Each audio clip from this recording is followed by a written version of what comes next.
വചനം 43. വാക്കർത്ഥം.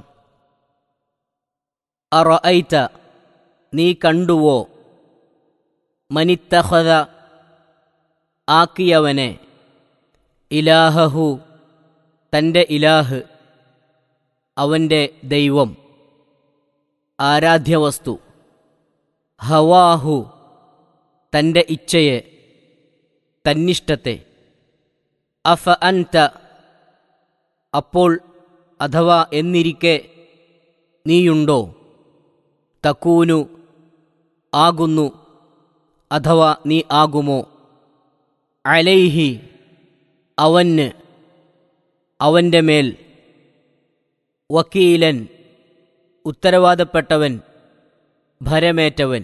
أرأيت من اتخذ إلهه هواه أفأنت تكون عليه وكيلا. തൻ്റെ ഇച്ഛയെ തൻ്റെ ഇലാഹാക്കി അഥവാ ആരാധ്യ വസ്തുവാക്കി വച്ചിട്ടുള്ളവനെ നീ കണ്ടുവോ? എന്നിരിക്കെ നീ അവൻ്റെ മേൽ ഉത്തരവാദപ്പെട്ടവനാകുമോ? വചനം 44. വാക്കർത്ഥം. അതോ, അതല്ല, അല്ലാത്ത പക്ഷം, അഥവാ, തഹ്സബു, നീ വിചാരിക്കുന്നോ, ഭാവിക്കുന്നോ, അന്ന അക്സറഹും, അവരിൽ അധികമാളും ആണെന്ന്, യസ്മഊന, അവർ കേൾക്കുന്നു എന്ന്, ഔ യഅ്ഖിലൂന, അല്ലെങ്കിൽ മനസ്സിരുത്തുന്നു, ബുദ്ധി കൊടുക്കുന്നു, ഗ്രഹിക്കുന്നു എന്ന്.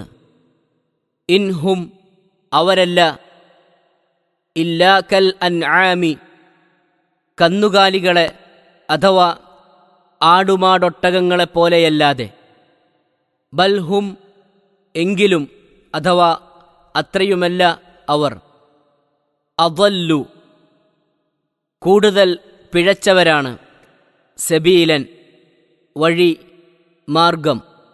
أم تحسب أن أكثرهم يسمعون أو يعقلون إن هم إلا كالأنعام بل هم أضل سبيلا.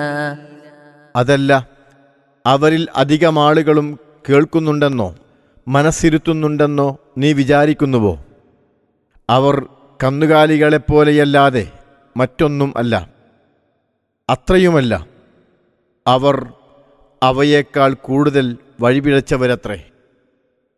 43, 44 വചനങ്ങളുടെ വിശദീകരണം. പ്രമാണങ്ങളും ലക്ഷ്യങ്ങളും വകവയ്ക്കാതെ ദേഹേച്ഛയും തന്നിഷ്ടവും ആധാരമാക്കി ജീവിതം നയിക്കുന്നവൻ അതിനെ ഒരു തരത്തിൽ തൻ്റെ ദൈവമാക്കി വെക്കുകയാണ് ചെയ്യുന്നത്. ഇങ്ങനെയുള്ളവരെ സംസ്കരിക്കുവാനോ അവരുടെ ചുമതല ഏറ്റെടുത്തു നടത്തുവാനോ സാധ്യമാകുന്നതല്ല. കാരണം തുടർന്നു പറയുന്നതുപോലെ അവർക്ക് മനസ്സാക്ഷിയും മനുഷ്യത്വപരമായ വിവേചനവും നഷ്ടപ്പെട്ട് തനി മൃഗതുല്യരായിരിക്കുകയാണ്.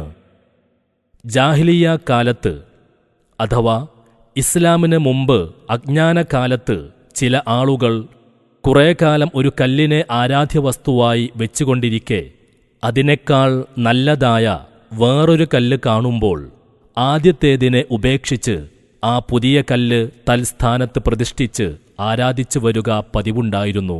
ഇത്തരം സമ്പ്രദായത്തെ ഉദ്ദേശിച്ചാണ് ഇച്ഛയെ ഇലാഹാക്കി എന്ന് പ്രസ്താവിച്ചിരിക്കുന്നത് എന്നത്രേ ഇബ്നു അബ്ബാസ് റളിയല്ലാഹു അൻഹു മുതലായവരുടെ അഭിപ്രായം. പ്രസിദ്ധ ഖുർആൻ വ്യാഖ്യാതാവായ ഇബ്നു ജരീർ റഹിമഹുല്ലാ ഈ അഭിപ്രായമാണ് സ്വീകരിച്ചിട്ടുള്ളതും. അപ്പോൾ തത്വദീക്ഷയും വിവേചന ബുദ്ധിയും കൂടാതെ ആരാധ്യ വസ്തുക്കളെ വിഗ്രഹങ്ങളോ ദേവീ ദേവന്മാരോ മനുഷ്യരോ പ്രതിമകളോ ഭൂതങ്ങളോ ചിഹ്നങ്ങളോ ഏതായാലും ശരി, സ്വീകരിക്കുന്നവരെല്ലാം ഈ ആക്ഷേപത്തിന് വിധേയരാകുന്നു. ഇമാം ഇബ്നു കസീർ റഹിമഹുല്ലാ ഇതിനേക്കാൾ വിപുലമായ ഒരർത്ഥത്തിലാണ് ഈ വാക്യം വ്യാഖ്യാനിച്ചിരിക്കുന്നത്. ഏതെങ്കിലും ഒരു കാര്യം ഒരാൾക്ക് നന്നായി തോന്നുകയും തൻ്റെ ഇച്ഛയുടെ അടിസ്ഥാനത്തിൽ അത് നല്ലതെന്ന് അഭിപ്രായപ്പെടുകയും ചെയ്താൽ ആ കാര്യം തന്റെ മതവും ആദർശവുമായി കണക്കാക്കുക. ഇതാണ് അദ്ദേഹം ഇച്ഛയെ ഇലാഹാക്കുക എന്നതിന് കൊടുത്ത വ്യാഖ്യാനം. ഇച്ഛക്കൊത്ത ആശയാദർശങ്ങളും തന്നിഷ്ടത്തിന് അനുകൂലമായ പ്രസ്ഥാനങ്ങളും സിദ്ധാന്തങ്ങളും സ്വീകരിക്കുന്നവരും സൗഖ്യ ജീവിതം, ആഡംബരം, സമ്പത്ത്, പ്രേമം, കാമം, വിനോദം, പന്തയം ആദിയായവയിൽ മനം ലയിച്ചവരും ഈ രണ്ടാമത്തെ വ്യാഖ്യാനപ്രകാരം അതതിനെ ഇലാഹാക്കിയവരാണെന്ന് പറയാം. ഇതേ അടിസ്ഥാനത്തിൽ തന്നെയാണ് നബി സല്ലല്ലാഹു അലൈഹി വസല്ലം ഇങ്ങനെ അരുളി ചെയ്തതും: തഅസ അബ്ദുദ്ദീനാർ വ അബ്ദുദ്ദിർഹം വ അബ്ദുൽ ഖമീസ ഇൻ ഉഅ്തിയ റദിയ വ ഇല്ലം യുഅ്ത സഖിത.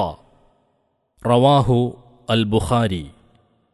പൊൻപണത്തിൻ്റെ അടിമയും വെള്ളിപ്പണത്തിൻ്റെ അടിമയും പട്ടുപുതപ്പിൻ്റെ അഥവാ സുഖപ്രിയനായ അടിമയും കഷ്ടനഷ്ടത്തിൽ പെട്ടുപോയി.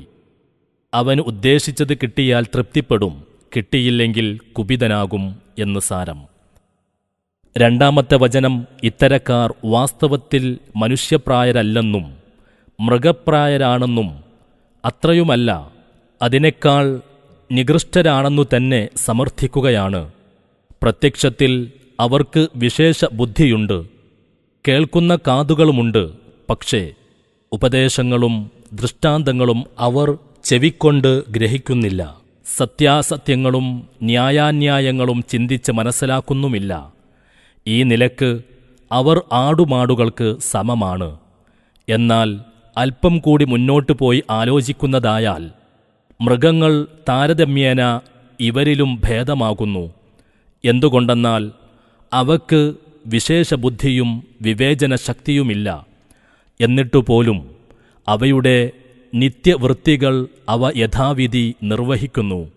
അവയുടെ പ്രകൃതിക്ക് യോജ്യമാം വണ്ണം ഓരോന്നും അതതിൻ്റെ രക്ഷാമാർഗം തേടുവാൻ പരിശ്രമിക്കുകയും ചെയ്യുന്നു.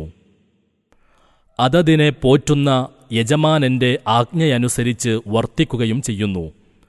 അവ സത്യവിശ്വാസികളല്ലെങ്കിൽ സത്യനിഷേധികളുമല്ല.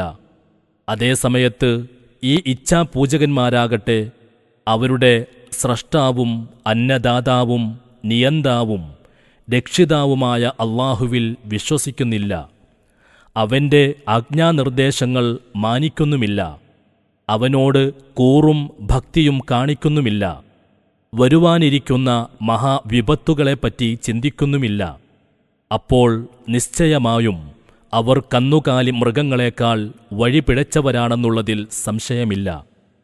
തുടർന്നുള്ള കുറെ ആയത്തുകളിൽ അള്ളാഹുവിൻ്റെ സൃഷ്ടി മാഹാത്മ്യത്തെയും നിത്യാനുഗ്രഹങ്ങളെയും സ്ഥാപിക്കുന്ന 5 പ്രധാന പ്രകൃതി ദൃഷ്ടാന്തങ്ങൾ വിവരിക്കുന്നു. അവ ഓരോന്നും അല്പമെങ്കിലും ബുദ്ധി കൊടുത്ത് ചിന്തിക്കുന്ന ഏതൊരാൾക്കും മനസ്സിലാക്കാവുന്ന പരമാർത്ഥങ്ങളാകുന്നു. ഒന്നാമത്തേത്